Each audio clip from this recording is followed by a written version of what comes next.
ازدواجی زندگی ایک چیلنج ہے مردوں کے لیے. میں کہتا ہوں کبھی کبھار شادی کرنے کے بعد جو ہے مرد رکشہ بن جاتا ہے. 3 ٹائر والا رکشہ ہوتا ہے. رکشے میں 3 ہی ٹائر ہوتے ہیں. ایک طرف ماں ہوتی ہے, ایک طرف بیوی ہوتی ہے.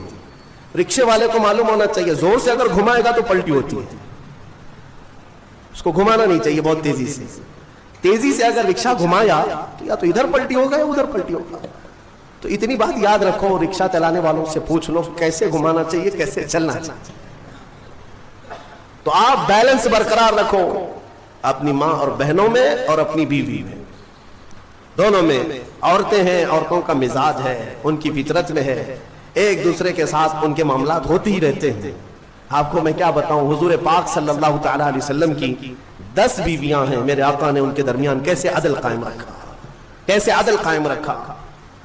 تو بہرحال ایک حکیم صاحب کے بارے میں نے پڑھا تھا, وہ آپ کو بھی میں بتا دوں. اکثر گھروں میں جو جھگڑوں کی ابتدا ہوتی ہے یہ زبان کی, عورتوں کی زبان کینچی کی طرح چلتی رہتی ہے. وہ کچھ عورتیں یہ عہد کر کے بیٹھی ہیں کہ جواب تو دینا ہی ہے, جواب تو دینا ہی ہے, چپ کیوں رہے. شوہر بولتا ہے تو کچھ تو جواب دینا ہے. شام میں آتا ہے تھکا ہارا, کچھ بھی 19-20 ہوا تو جھگڑے شروع ہوئے. دن بھر جو ٹریننگ ملی ہے اماں کے طرف سے, فون میں پورا سب ٹریننگ لے چکی ہے. شام میں جو ہے کیا کیا بولنا ہے وہ سب پتہ. اسی لیے میں اپنی بچیوں سے کہتا ہوں اگر نکاح کے بعد سسرال میں جا چکی تو اسی کو اپنا گھر سمجھ لو. تمہارے شوہر کے ماں باپ تمہارے ماں باپ ہیں, تمہارے شوہر کی بہنیں اور بھائی تمہارے بھائی بہنیں ہیں. اس کے بعد ایک مٹھاس کو محسوس کرو. ایک حکیم صاحب کے بارے میں, شوہر بیوی بہت لڑ رہے تھے, جہنم بن گئی زندگی. اس نے آ کر کے کہا کہ جتنا پیسہ لگتا ہے لے لیجئے, میرا علاج کر دیجئے اس عورت کا. کام مہنگا ہے علاج, 40 دن کا کورس ہے, میں دوائی بناتا ہوں اور پھر دونوں کو بھی دیتا ہوں. اگر دوسری نہیں لے تو کم سے کم تو لے لے, 40,000 کا خرچہ بھی ہے.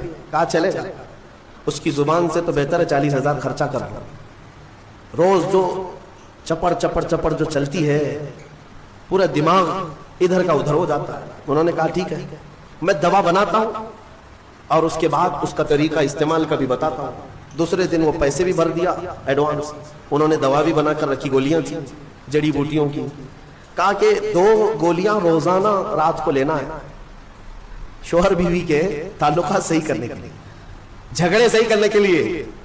وہ نہیں کہہ رہا ہوں کہ میں معجون لینا ہے, یہ الگ ہے, جھگڑا نہ ہونے کے لیے بھی دوا دے رہے تھے حکیم صاحب. تو اس کا طریقہ یہ تھا کہ منہ میں گولی رکھ کر 1 گھنٹہ تک چوسنا ہے اور خاموش رہنا ہے.